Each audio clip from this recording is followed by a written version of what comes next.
Subscribe کریں ہمارے channel کو اور بیل آئیکن کو کلک کریں تاکہ ہماری ہر نئی آنے والی ویڈیو آپ تک بآسانی پہنچ سکے۔ بسم اللہ الرحمن الرحیم۔ امام مالک بن انس رحمۃ اللہ علیہ۔ ماں میں علم حاصل کروں گا۔ اپنے بچے کی بات سن کر ماں خوش ہوئی اور اس سے بولی تو پھر آؤ میں تمہیں علم دین کا لباس پہنا دوں۔ ماں نے اپنے بچے کو کپڑے پہنائے، سر پر ٹوپی رکھی، اس کے اوپر عمامہ باندھا، پھر بولی اب تم استاد ربیہ کے پاس چلے جاؤ اور ان سے علم سیکھنے سے پہلے ان سے ادب سیکھو۔ ربیہ بن عبد الرحمن اس وقت کے بہت بڑے عالم تھے۔ ربیہ رائی کے نام سے مشہور تھے۔ حدیث اور فقہ کے نامی گرامی علماء ان کے شاگرد تھے۔ ان کے درس کے حلقے میں بیٹھتے تھے اور درس کا یہ حلقہ مسجد نبوی میں قائم ہوتا تھا، تو ان ربیہ رائی کے درس میں یہ بچہ شریک ہوا۔ ربیہ رائی کے علاوہ اس بچے نے اسی زمانے کے امام نافع مدنی سے بھی علم حاصل کیا۔ یہ نافع حضرت عبداللہ بن عمر رضی اللہ تعالیٰ عنہ کے غلام تھے۔ علم نے انہیں امام بنا دیا تھا۔ خود یہ بچہ اس بارے میں بتایا کرتا تھا، میں اپنے ملازم کے ساتھ امام نافع کے ہاں جاتا تھا، وہ اوپر سے اتر کر زینے پر بیٹھ جاتے اور مجھ سے حدیث بیان کرتے۔ میں دوپہر کے وقت ان کے پاس جاتا تھا، اس وقت راستے میں کہیں سایہ نہیں ملتا تھا، میں ان کے ہاں پہنچتا تو وہ باہر آ جاتے، میں ان سے سوال کرتا حضرت عبداللہ بن عمر رضی اللہ تعالیٰ عنہ نے فلاں مسئلے میں کیا کیا کہا ہے، وہ بیان کرتے اور میں سنتا رہتا۔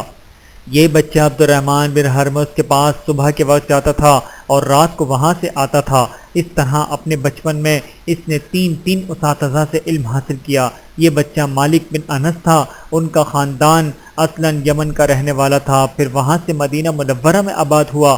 ان کا تعلق زوا صبح قبیلے سے تھا، اس لیے اسبہی کہلاتے تھے۔ امام مالک بھی اسبہی کہلائے۔ مدینہ منورہ میں آنے کے بعد ان کے دادا مالک اسبہی نے قریش کے قبیلے بنی تیم میں شادی کی۔ آپ کے دادا کے والد حضرت ابو عامر کو بعض علماء نے صحابی شمار کیا ہے۔ غزوہ بدر کے علاوہ تمام غزوات میں آپ صلی اللہ علیہ وآلہ وسلم کے ساتھ رہے۔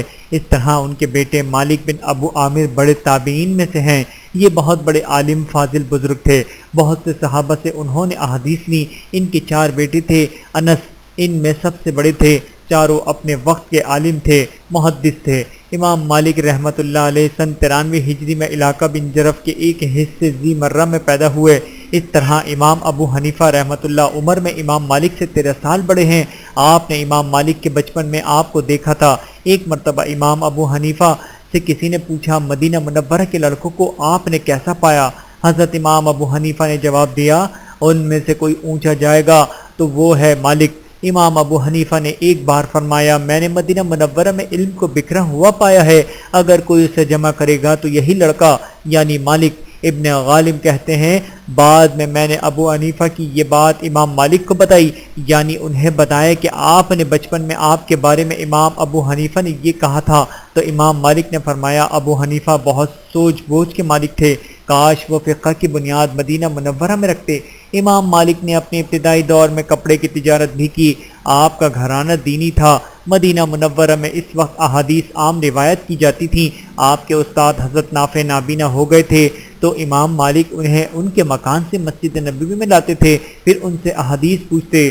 آپ ابو داود عبد الرحمن بن حرمز کے حلقے درس میں بھی بیٹھتے تھے۔ یہ ابو داود عبد الرحمن حضرت ابو ہریرہ رضی اللہ تعالیٰ عنہ کے داماد تھے اور ان کے وارث تھے۔ امام مالک کے بچپن کے اساتذہ میں سے ایک سفیان بن سلیم بہت بڑے عالم تھے۔ انہوں نے ایک دن اپنے شاگرد سے ایک خواب کی تعبیر معلوم کی۔ اس پر امام مالک نے عرض کیا حضرت آپ جسے بزرگ مجھ سے کوئی بات معلوم کریں، یہ بات عجیب سی لگتی ہے۔ اس پر استاد نے کہا بھتیجے کوئی بات نہیں، اس میں کیا حرج ہے، میں نے خواب دیکھا ہے کہ میں آئینہ دیکھ رہا ہوں۔ امام مالک رحمۃ اللہ نے فوراً کہا اس کی تعبیر یہ ہے کہ آپ اپنی عاقبت سنوار رہے ہیں اور اپنے رب کے قربت حاصل کرنے لگے ہیں۔ استاد یہ تعبیر سن کر خوش ہوئے اور بولے آج تم مملک ہو، زندہ رہے تو مالک ہو جاؤ گے۔ اے مملک جب تم واقعی مالک بن جاؤ تو اللہ سے ڈرنا ورنہ ہلاک ہو جاؤ گے۔ امام مالک کہتے ہیں کہ اس زمانے میں لوگ مجھے پیار سے مولیک کہتے تھے۔ آپ کے ان استاد ابو عبداللہ صفوان بن سلیم نے حضرت عبداللہ بن عمر رضی اللہ تعالیٰ عنہ اور ان جیسے بڑے صحابہ سے حدیث کا علم حاصل کیا تھا۔ یہ اس قدر زاہد اور عبادت گزار تھے کہ اگر انہیں خبر دی جاتی کہ کل قیامت آنے والی ہے تو انہیں مزید عمل کی ضرورت نہ پڑتی۔ امام مالک کہتے ہیں میرے استاد سفیان سردیوں میں چھت پر اور گرمی میں رات کے وقت اندر نماز پڑھتے تھے تاکہ سردی اور گرمی کی وجہ سے رات کو جاگنے میں مدد ملے۔ امام مالک کے اساتذہ میں امام محمد بن شہباب زہری رحمۃ اللہ بہت اہم شخصیت تھے۔ امام مالک رحمۃ اللہ نے ان سے بہت علم حاصل کیا۔ امام صاحب ان کے بارے میں فرماتے ہیں ہم حدیث کے طلبہ امام ابن شہاب زہری کے مکان کے دروازے پر جمع ہوتے تھے، وہاں بھیڑ لگ جاتی تھی۔ جب دروازہ کھلتا تو اندر جاتے وقت دھکم پیل کرتے تھے۔ جب وہ حضرت ابن عمر رضی اللہ تعالیٰ عنہ کے قول ہمیں سناتے تو ہم ان سے پوچھتے حضرت ابن عمر رضی اللہ تعالیٰ عنہ کی یہ اقوال آپ تک کیسے پہنچے؟ ان کے صاحبزادے حضرت سالم نے مجھ سے بیان کیے ہیں۔ امام مالک رحمۃ اللہ بیان کرتے ہیں ایک مرتبہ عید کے دن میں عید کی نماز سے فارغ ہونے کے بعد اپنے گھر جانے کے بجائے امام ابن شہاب زہری کے ہاں چلا آیا۔ دستک دی تو امام زہری نے باندی سے کہا دیکھو باہر کون ہے؟ باندی نے انہیں میرا نام بتایا۔ انہوں نے اندر آنے کی اجازت دی۔ تب میں ان کی خدمت میں حاضر ہوا۔ انہوں نے دیکھتے ہی کہا میرا خیال ہے عید کی نماز پڑھ کر تم اپنے گھر نہیں گئے، سیدھے ادھر آ گئے ہو، لہذا کھانا کھا لو۔ میں نے کہا کھانے کی حاجت نہیں، بس آپ احادیث بیان کر دیں۔ انہوں نے اسی وقت 17 حدیثیں بیان کی اور کہا اس طرح تمہیں کیا فائدہ ہوگا کہ میں احادیث بیان کروں اور تم یاد نہ کرو؟ اس پر میں نے کہا آپ فرمائے تو میں ابھی یہ تمام احادیث آپ کو سنا دوں۔ انہوں نے کہا سنانا ذرا، اور میں نے 17 احادیث سنا دیں۔ اس پر امام شہاب زہری نے 40 احادیث مزید بیان کر دیں اور فرمایا اگر تم ان کو یاد کر لو گے تو ان کے حافظ کہلاؤ گے۔ اس پر میں نے کہا میں انہیں ابھی سنا سکتا ہوں۔ ابن شہاب زہری بولے اچھا سنانا۔ میں نے وہ تمام احادیث سنا دی۔ اب انہوں نے فرمایا اٹھو تم علم کا خزانہ ہو، یا یہ کہا تم علم کے بہترین خزانہ ہو۔ امام مالک کے سب سے پہلے استاد ربیہ رائی ہیں۔ ان کے بارے میں امام صاحب فرماتے ہیں ربیہ کے بعد فقہ کی شیرینی ختم ہو گئی۔ دوسرے استاد امام ابن شہاب زہری، ان کے بارے میں امام صاحب فرماتے ہیں میں نے ایک شخص کے علاوہ مدینہ منورہ میں کسی کو فقہ اور محدث نہیں پایا، اور وہ ہیں امام شہباب زہری۔ ابن شہباب زہری کے شاگردوں میں سب سے زیادہ معتبر امام مالک ہیں۔ علی بن مدینی نے سفیان ثوری رحمۃ اللہ سے پوچھا آپ نے امام مالک کو دیکھا ہے؟ انہوں نے جواب دیا ہاں میں نے انہیں ابن شہاب زہری کے ہاں دیکھا ہے۔ علی بن مدینی کہتے ہیں کہ اس وقت میں نے حساب لگایا امام صاحب 28 سال کے تھے۔ اس سے پہلے وہ امام نافع کے درس میں بیٹھتے تھے۔ امام مالک مدینہ منورہ میں پیدا ہوئے، مدینہ منورہ ہی میں پوری تعلیم حاصل کی، علم کی طلب میں مدینہ منورہ سے باہر نہیں گئے۔ اس کی وجہ یہ ہے کہ اس زمانے میں مدینہ منورہ علم اور علماء دین کا مرکز تھا۔ پوری دنیا سے لوگ علم حاصل کرنے وہاں آتے تھے۔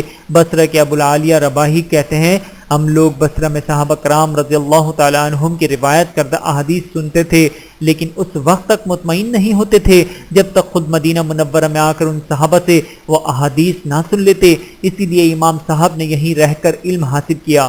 آپ فرماتے ہیں میں نے اس شہر مدینہ میں ایسے بزرگوں کو پایا جن کے وسیلے سے لوگ بارش کی دعا کرتے تھے تو بارش ہو جاتی تھی۔ ایسے حضرات نے بھی احادیث بیان کی ہیں، لیکن میں نے ایسے حضرات سے احادیث نہیں لی۔ احادیث ایسے لوگوں سے لی ہیں کہ روایت کرنے والے سمجھ سکیں کہ وہ کیا کہہ رہے ہیں اور کل اس کا انجام کیا ہوگا۔ آپ فرماتے ہیں میں نے بہت سے ایسے عالم لوگوں کو دیکھا ہے جنہوں نے امام صاحب کا زمانہ پایا، لیکن آپ نے ان سے احادیث نہیں لی۔ مطلب یہ کہ ایسے حضرات علم حدیث کے ماہر نہیں تھے۔ ایک مرتبہ امام مالک سے کسی نے پوچھا کیا وجہ ہے آپ نے عمرو بن دینار سے حدیث نہیں پڑھی؟ جواب میں آپ نے فرمایا وہ حدیث بیان کر رہے تھے اور طلبہ کھڑے کھڑے حدیث لکھ رہے تھے، مجھے یہ اچھا نہیں لگا اس لیے ان سے حدیث نہیں پڑھی۔ ایک مرتبہ آپ ابو زناد کے حلقہ درس سے گزر کر مگر وہاں نہ ٹھہرے۔ ابو زناد نے بھی دیکھ لیا۔ بعد میں انہوں نے پوچھا آپ میرے ہاں کیوں نہیں بیٹھے؟ آپ نے جواب دیا جگہ تنگ تھی اور میں نے کھڑے ہو کر حدیث رسول حاصل کرنا مناسب نہ سمجھا۔ امام صاحب عام سی معاشی زندگی بسر کرتے تھے۔ قاضی ایاز نے ان کے والد کے بارے میں نقل کیا ہے وہ تیر سازی کے ذریعے زندگی بسر کرتے تھے۔ امام مالک کے بھائی نظر بن انس برزاری کہتے ہیں ان کے ساتھ امام مالک بھی اسی کام میں لگ گئے تھے۔ اس کام سے انہیں اتنی آمدنی نہیں ہوتی تھی کہ آسانی کے ساتھ طالب علمی کا دور گزار سکیں۔ بعد میں اللہ تعالیٰ نے فراخی اور خوشحالی عطا فرمائی، ورنہ طالب علم کے زمانے میں تو آپ نے بعض اوقات اپنے مکان کی چھت کی لکڑیاں بیچ کر کام چلایا۔ اس کے بعد آپ کو آسانی ہوئی، آپ لوگوں سے الگ تھلگ درختوں کے سائے میں بیٹھ کر حدیث یاد کیا کرتے تھے۔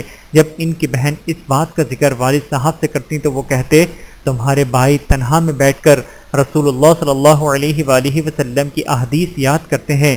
امام مالک کے اساتذہ کی تعداد وہ بہت زیادہ ہے۔ زرقانی نے کہا ہے کہ آپ کے اساتذہ کی تعداد 900 سے زیادہ تھی۔ غافقی نے ان میں سے 95 نام گنوائے ہیں، ہم یہاں صرف چند نام لکھتے ہیں۔ ربیہ رائے، نافع مولا ابن عمر، محمد بن شہاب زہری، عامر بن عبداللہ بن زبیر، نعیم بن عبداللہ، زید بن اسلم، حمید بن طول، سعید مقبری، ابو حازم، سلمہ بن دینار، شریک بن عبداللہ، محمد بن مکتر، یحییٰ بن سعید، ایوب سختیانی، مخرمہ بن بکیر رحمۃ اللہ عنہم۔ آپ صرف 17 سال کی عمر میں دینی علوم میں درجہ کمال کو پہنچ گئے تھے اور اسی امور میں اپنے اساتذہ کی اجازت سے درس دینے لگے تھے۔ امام صاحب خود فرماتے ہیں، جنت تک 70 علماء نے میرے بارے میں یہ شہادت نہیں دی کہ میں فتویٰ دینے کا اہل ہوں۔ اس وقت تک میں نے فتویٰ نہیں دیا۔ آپ نے جب فتویٰ دینا شروع کیا اس وقت آپ کے کئی اساتذہ زندہ تھے، گویا آپ ان کی زندگی ہی میں فتویٰ دیتے تھے۔ ایوب سختیانی آپ کے استاد تھے، وہ کہتے ہیں میں حضرت نافع کی زندگی میں مدینہ منورہ گیا، اس وقت مالک کا حلقہ درس اور افتاء قائم تھا۔ امام صاحب کے درس اور افتاء کے حلقے میں آپ کے استاد بھی شریک ہوتے تھے۔ امام صاحب فرماتے ہیں، میرے اساتذہ میں بہت کم لوگ ایسے ہیں جنہوں نے مرنے سے پہلے میرے پاس آ کر مجھ سے فتویٰ نہ پوچھا ہو۔ امام صاحب کا حلقہ 2 جگہ لگتا تھا، ایک مدینہ منورہ میں مسجد نبوی کے ریاض الجنہ میں، یہاں امام صاحب نے اپنے استاد نافع کی زندگی بیٹھ کر ان سے علم حاصل کیا کرتے تھے۔ دوسرا حلقہ وادی عقیق کے مقام جرف میں، یہاں آپ کا ذاتی مکان تھا۔ آپ کے بیٹھنے کی جگہ پر دائیں بائیں تکیے رکھے جاتے تھے، عود سلگائی جاتی تھی، مجلس میں شور اور ہنگامہ نہیں ہوتا تھا۔ قریش اور انصار کے علاوہ بیرونی طلباء کی بھیڑ رہا کرتی تھی، اس کے باوجود مجلس کے آداب کا اس قدر خیال رکھا جاتا تھا کہ سکون میں ذرہ برابر فرق نہیں آتا تھا۔ بیرونی طلباء اگر کوئی سوال کرتے تو امام صاحب باری باری ان کے جوابات دیتے تھے۔ حدیث رسول کا ادب ہر حال میں برقرار رکھا جاتا تھا۔ درس کا طریقہ یہ تھا کہ امام صاحب کے خاص کاتب حبیب حدیث پڑھتے تھے اور تمام طلباء خاموشی سے درس سنتے تھے۔ کوئی طالب علم بھی امام صاحب کے رعب کی وجہ سے نہ اپنی کتاب میں دیکھتا تھا نہ کوئی سوال کرتا تھا۔ اگر حبیب سے کوئی غلطی ہو جاتی تو امام صاحب اسے درست کر دیتے۔ امام صاحب کے دروازے پر طلباء کا ہجوم ہو جاتا تو انہیں اندر لانے کا حکم دیتے تھے، پہلے خاص طلباء کو بلاتے پھر باقی کو۔ کبھی امام صاحب خود بھی اپنی کتاب طلباء کے سامنے پڑھتے تھے۔ یحییٰ بن بکیر رحمۃ اللہ کہتے ہیں کہ ان میں سے 14 مرتبہ امام صاحب سے متاثر ہے۔ خلیفہ ہارون ایک مرتبہ حج کے موقع پر مدینہ منورہ گئے، امام مالک ان سے ملاقات کے لیے گئے۔ خلیفہ بہت عزت و احترام سے پیش آئے، اپنے دونوں صاحبزادوں کو حکم دیا امام صاحب سے حدیثیں پڑھیں۔ اس پر امام مالک نے کہا، امیر المؤمنین، علم کا احترام واجب ہے، اس لیے عالم کے پاس جانا چاہیے نہ کہ اسے اپنے پاس بلانا چاہیے۔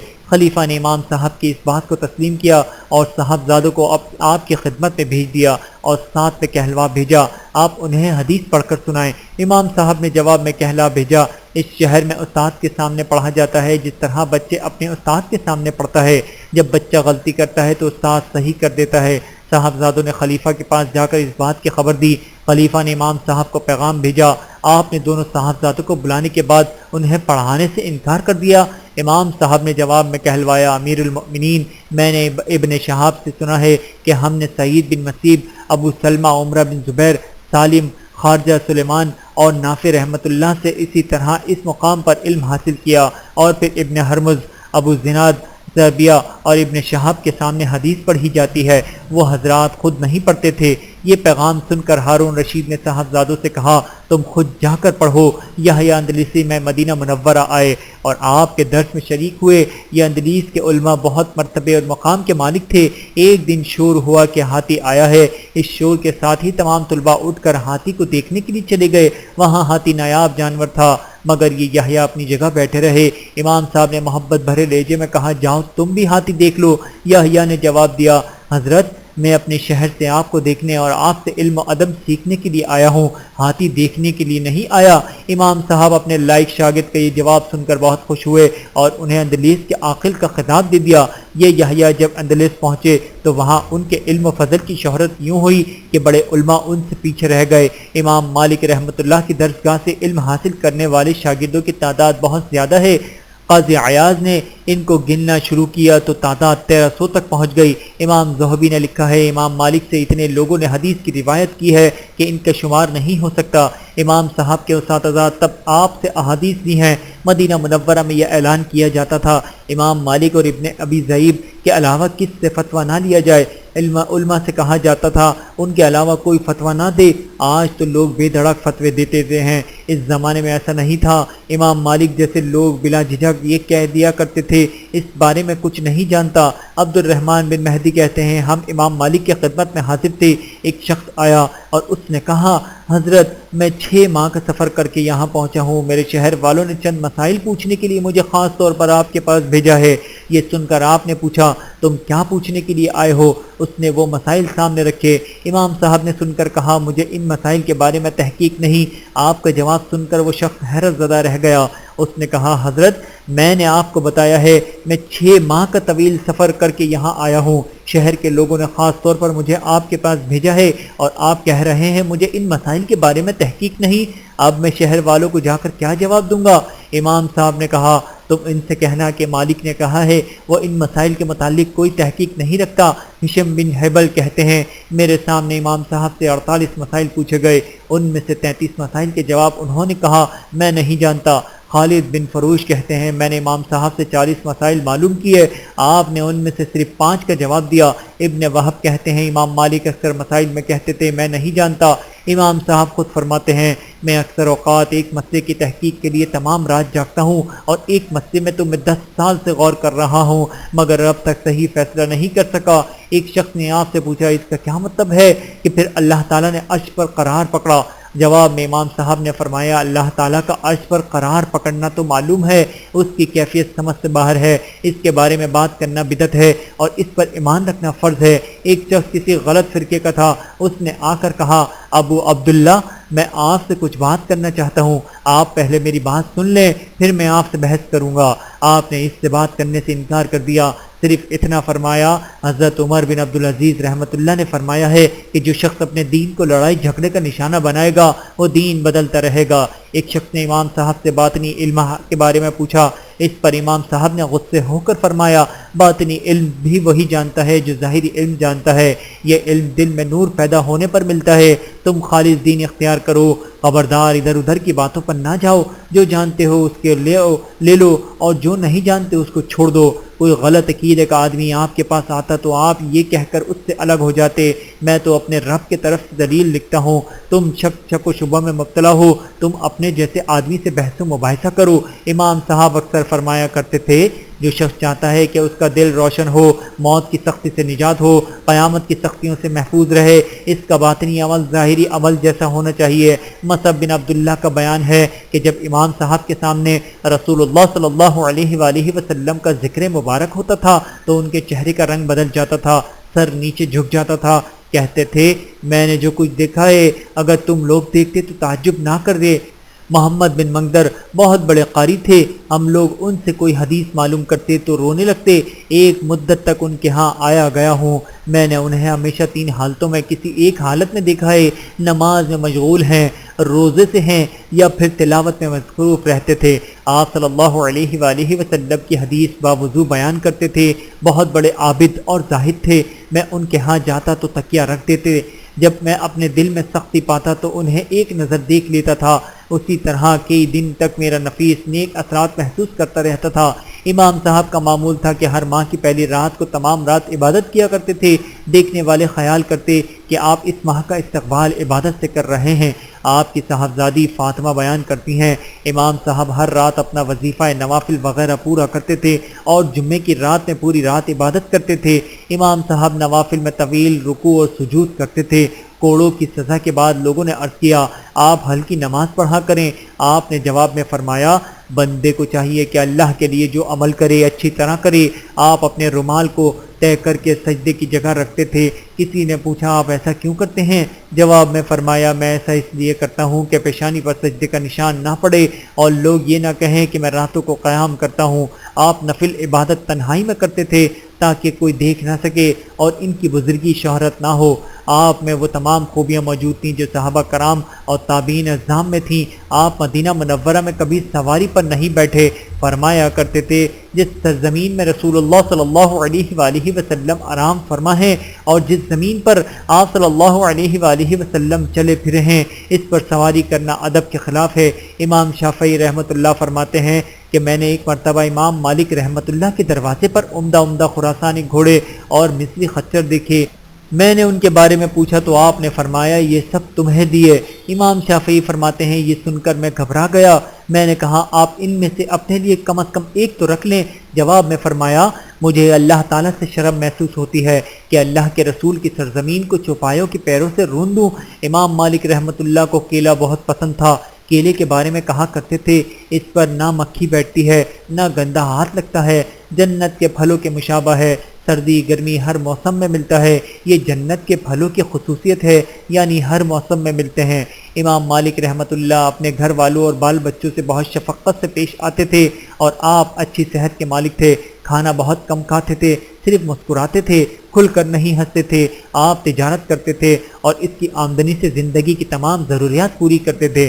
آپ کے استاد ربیہ رائی نے آپ کو آتے ہوئے دیکھتے تو کہتے عاقل آ گیا۔ ابن مہدی کہتے ہیں میں نے مالک سفیان شعبہ اور ابن مبارک میں سب سے زیادہ مالک کو عقل مند پایا، میری آنکھوں نے ان سے زیادہ بارعب عقل مند، متقی اور عالی دماغ کسی کو نہیں دیکھا۔ ابن وہب کہتے ہیں ہم نے امام مالک سے علم سے زیادہ ادب سیکھا۔ یحییٰ بن یحییٰ معمودی اندلسی نے امام صاحب سے علم حاصل کرنے کے بعد 1 سال تک ان کی خدمت میں رہ کر اسلامی آداب سیکھے۔ ان کا بیان ہے کہ امام مالک کی آداب سیکھنے کے لیے ان کے پاس 1 سال تک ٹھہرا رہا۔ امام صاحب بہت حق گو تھے، آپ وقت کے حکمرانوں کے ساتھ نہایت جرت سے حق بات کہتے تھے۔ ایک مرتبہ کسی نے اعتراض کیا آپ ظالم اور جابر حکمرانوں کے ہاں آتے جاتے تھے۔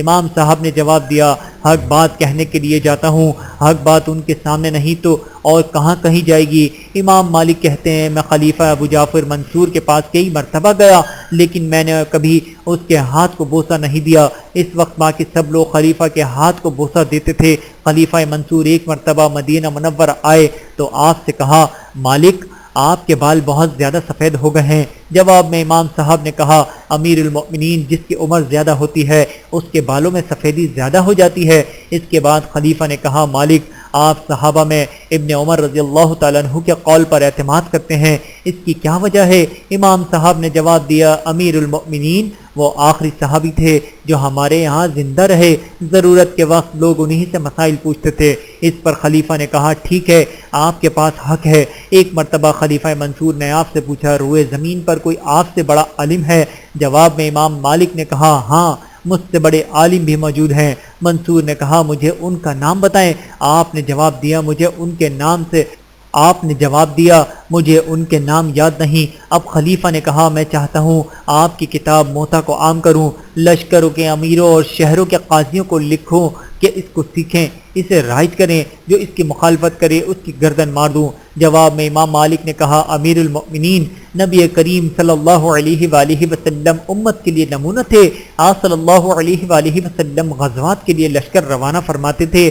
آپ کی زندگی میں بہت سے ملک فتح نہیں ہوئے تھے۔ آپ کے بعد حضرت ابوبکر صدیق رضی اللہ تعالیٰ عنہ نے یہ خدمت انجام دی لیکن اس وقت بھی بہت سے ملک فتح نہیں ہوئے تھے۔ ان کے بعد حضرت عمر رضی اللہ تعالیٰ عنہ خلیفہ بنے، آپ کے ہاتھوں پر بہت سے ملک فتح ہوئے۔ انہوں نے حضرات صحابہ کرام کو فتح ہو جانے والے ملکوں میں معلم بنا کر بھیجا، یعنی انہیں تعلیم دینے کے لیے بھیجا۔ ان حضرات سے دین کا علم حاصل کیا جاتا رہا یہاں تک کہ یہ سلسلہ آج بھی جاری ہے۔ اگر آپ ان صحابہ کے شاگردوں میں کتاب موطا کے اشاعت کریں گے تو اس صورت میں فتنہ برپا ہوگا۔ ہر شہر کے لوگوں کا انکہا علم پر رہنے دیں، آپ خود میرے علم پر عمل کریں۔ آپ کو یہ بات سن کر منصور نے کہا کس قدر دور اندیشی کی بات ہے، آپ میرے بیٹے کے لیے یہ علم لکھ دیں، یعنی کتاب موطا امام مالک۔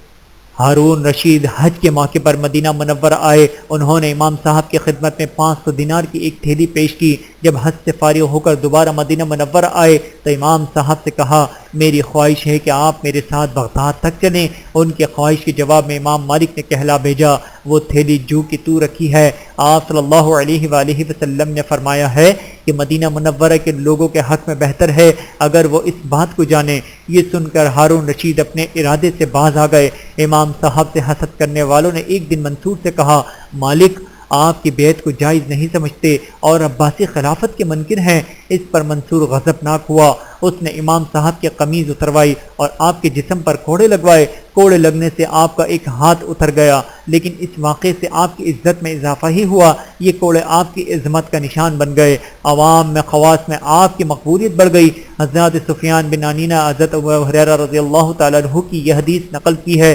آپ صلی اللہ علیہ وآلہ وسلم نے ارشاد فرمایا ان قریب لوگ علم کی طلب میں سواریوں پر سوار ہو کر سفر کریں گے اور مدینے کے عالم سے بڑا عالم نہیں پائیں گے۔ امام شافعی کہتے ہیں اگر مالک اور سفیان بن عینہ نہ ہوتے تو حجاز سے علم ختم ہو گیا تھا۔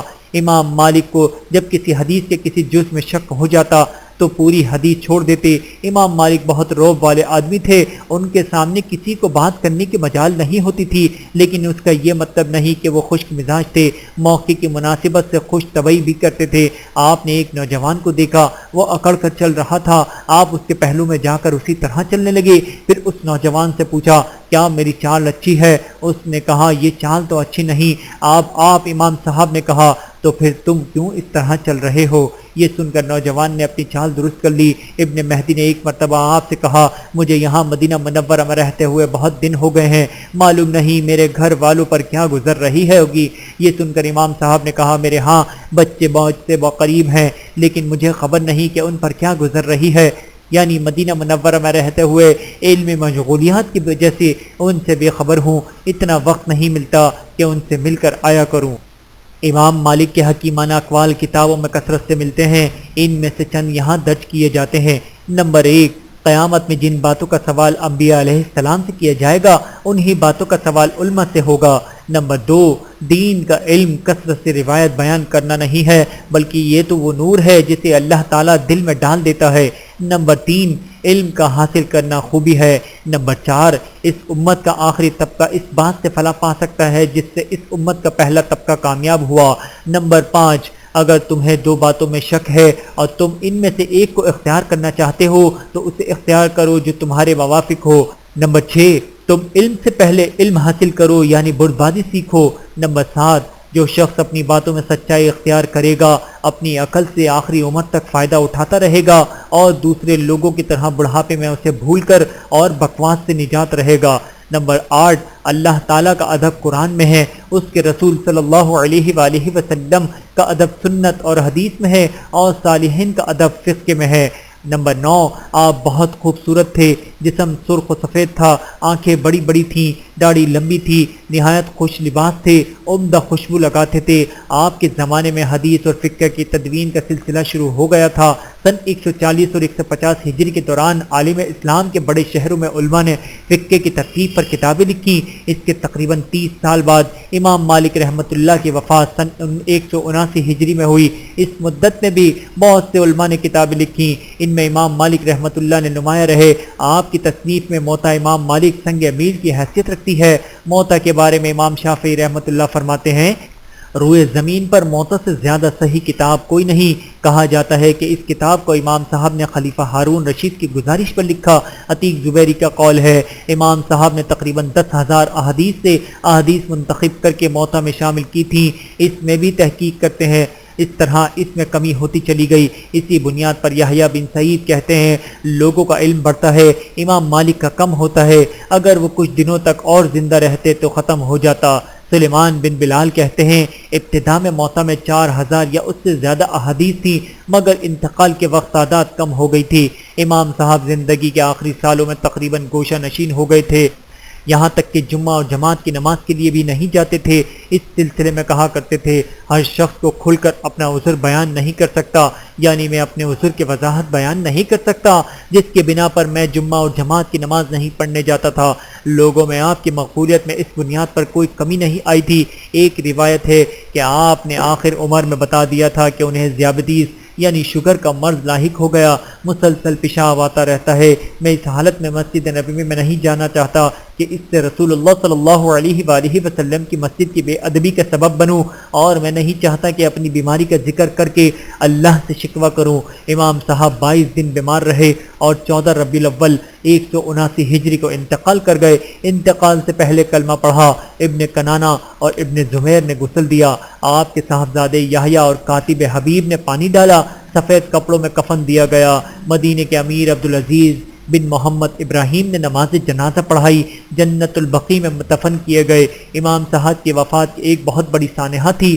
علماء نے تعزیتی کلام کہے، درجات کی بلندی کی دعائیں کی، شاعروں نے تعزیتی اشعار کہے، اور جہاں جہاں آپ کی وفات کی خبر پہنچی رنج اور غم کی فضا چھا گئی۔ امام محمد نے جب یہ خبر سنی تو بولے کتنی بڑی مصیبت آن پڑی۔ مالک بن انس وفات پا گئے، حدیث کے امیر المؤمنین وفات پا گئے۔ جب مسجد میں یہ خبر پھیلی تو ہر طرف غم طاری ہو گیا۔ امام مالک کے 2 لڑکے یحییٰ اور محمد تھے، ایک پوتے احمد بن یحییٰ تھے۔ اللہ تعالیٰ ان پر کروڑوں رحمتیں نازل فرمائے، آمین ثم آمین۔ ویڈیو دیکھنے کا بہت شکریہ۔ مزید ویڈیوز دیکھنے کے لیے ہمارے چینل کو سبسکرائب کریں۔ اگر ویڈیو پسند آئے تو لائک کریں۔ اچھی بات کو دوسروں تک پہنچانا صدقہ جاریہ ہے۔ جزاکم اللہ خیرا کثیرا۔ اپنا اور اپنے پیاروں کا بہت زیادہ خیال رکھیے گا اور مجھے دعاؤں میں یاد رکھیے گا۔ Take care. اللہ حافظ۔